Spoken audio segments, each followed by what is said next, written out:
Hello, welcome to అన్ఈసిసి. ఈరోజు మనం trigonometry నుంచి క్వశ్చన్ అనేటటువంటిది చూడబోతున్నాం. సో సిజిఎల్ లెవెల్ 1లో ఆడినటువంటి క్వశ్చన్. సిజిఎల్ లెవెల్ 1లో ఆడిన క్వశ్చన్. సో డేట్ టైం చూస్తున్నారు, ఎప్పుడెప్పుడు అడిగిండేది. ఇప్పుడు క్వశ్చన్ ఏమి ఇచ్చాడు అని అంటే మనకు secant 35 by cosecant 55 minus cos 25 by sine 65 degrees. So మనకి యాక్చువల్గా ఉండేటటువంటి టేబులర్ వాల్యూస్ ఏమేమి ఉంటాయి? 0 డిగ్రీస్, 30 డిగ్రీస్, 45, 60, 90 డిగ్రీస్. ఇవే టేబులర్ వాల్యూస్.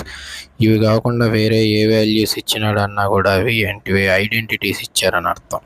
ఏంటి ఐడెంటిటీ అని అంటే, ఇచ్చినటువంటి వన్ ఆఫ్ ది ఐడెంటిటీస్ ఏంటంటే, ఇచ్చినటువంటి యాంగిల్స్ సమ్ అనేటటువంటిది 90 డిగ్రీస్ ఉన్నాయనుకోండి. ఉంటే ఏం జరుగుతుందో చూడండి, చెకింగ్ చేసుకొని 35 + 55 90 డిగ్రీస్. ఇక్కడ కూడా 25 + 65 వచ్చేసి 90 డిగ్రీస్. సో యాంగిల్ సమ్ అనేటటువంటిది 90 సరిపోతుంది. కాబట్టి డైరెక్ట్గా మీరు చేసేది ఏం లేదు, క్యాన్సిలేషన్ చేసుకోండి. 1 క్యాన్సిలేషన్ చేయండి. 1 మధ్యలో ఏ సింబల్ ఉంది? -1 - 1 0. ఇలాంటిదే క్వశ్చన్ మనకు చూసుకున్న tan 1 degrees into tan 89 degrees value ఎంతనో చెప్పండి. Thank you.